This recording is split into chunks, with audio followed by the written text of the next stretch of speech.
Hello and welcome to another episode of Hair Bear's Short Stories. And if you found your way to my cozy little corner of the internet, and you like a story or two, sit back and relax, have a listen, have a laugh, take your shoes off, and set a spell. Now this one is the first part of a project I started years ago when I was staying in California for a time. And like many of my projects, it's unfinished, but maybe reading it here will give me the impetus to complete it. But at the very least, just now, it's something to read, and I hope you enjoy it. I even wrote this one in chapters rather than in short story form, so I thought I'd read a chapter per episode. The title of the book is Whole. Chapter 1. The Beast. The beast prowled the shadows in the streets of the sleeping town, its desire to feed compelling its search for prey. Its blasted keeper hadn't let it out for weeks. Its keeper was strict and kept it securely caged away from everyone it might hurt, unless he needed it. Then it was let out, but on a leash, always the damn leash. But it wanted to hurt someone. Oh, did it want to? Who it was didn't matter. That only mattered to its keeper. The beast hungered for violence, for blood, for its prey's body to be crushed in its grip, torn apart by its onslaught, needed it. Captivity chafed it, restraint enraged it. The gnawing hunger was torture. Sometimes, though, when its keeper slept, the beast was able to escape its prison, if only briefly. A brutal creature, perhaps, but a crafty one when the situation demanded. It would have to return before long, or its keeper would surely discover its means of escape. For though it raged against its keeper's control, it knew the two of them were inextricably linked. The beast could not survive without him.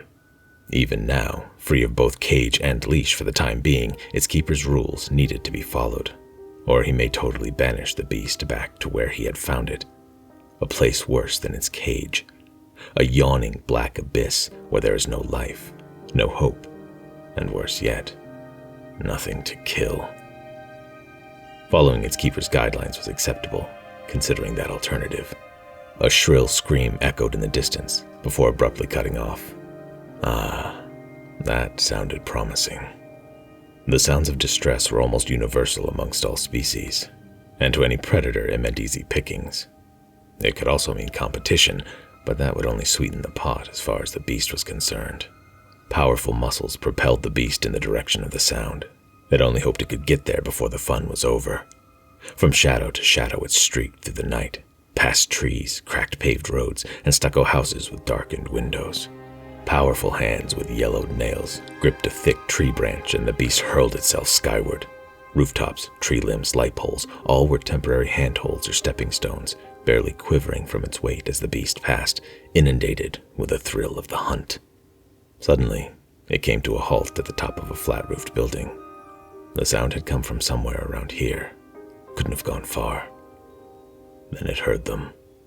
Voices. The other side of the building. It loped toward them, its body quivering, where it paused to listen again. "I don't think she likes us, man," said one mocking voice. "Sure she does. She just needs to get to know us better," said another voice. The sound of an open-handed blow and a body landing on the pavement. Laughter from several men. At least 4. Better and better. The beast peered over the edge of the building. It was 4 men, standing in the alley below in a semicircle around a young woman lying on the ground on her back and holding a hand to her jaw. One of the men was unbuckling his belt. The other 3 shifted their positions around her, cutting off any possible escape. The beast's heart hammered against its ribs. Its chest heaved with every breath. Rage, fury. What was to happen was unstoppable. The girl's eyes, rolling wildly about in pain and fear, caught its first movement as it leapt off the roof. Only she saw it coming in that moment as it descended upon them like a dark phantom. The beast tore into them. With practiced timing, it moved through them slowly enough they could understand what was happening to them, but far too quickly for them to do anything about it. Some of them simply stared in shock. Others had the presence of mind to move to defend themselves, but only because it allowed them to. It was a futile gesture on their part anyway. Weeks of hunger were undone in a moment. It drank in their terror, gloried in the carnage, reveled in the blood. Then all was quiet. The beast stood in the middle of the alley, exulting in its successful hunt, angry there weren't more. A noise behind. The beast spun and lunged. The girl, who had been accosted by the 4 men, was gripped by the throat in its hand. Her eyes were wide and staring. Her breath came in short, terrified gasps. A streak of warm blood had splashed across her face. Here was the prize they had sought. Here was the sweet flesh they had intended to use for their pleasure. And now it belonged to the beast. More varied and far more interesting uses for this morsel came to mind. The beast's tongue emerged from between its slavering jaws and slowly licked the blood from her face. Only the thought of the consequences, that sucking, terrible void, gave the beast the will to loosen its grip.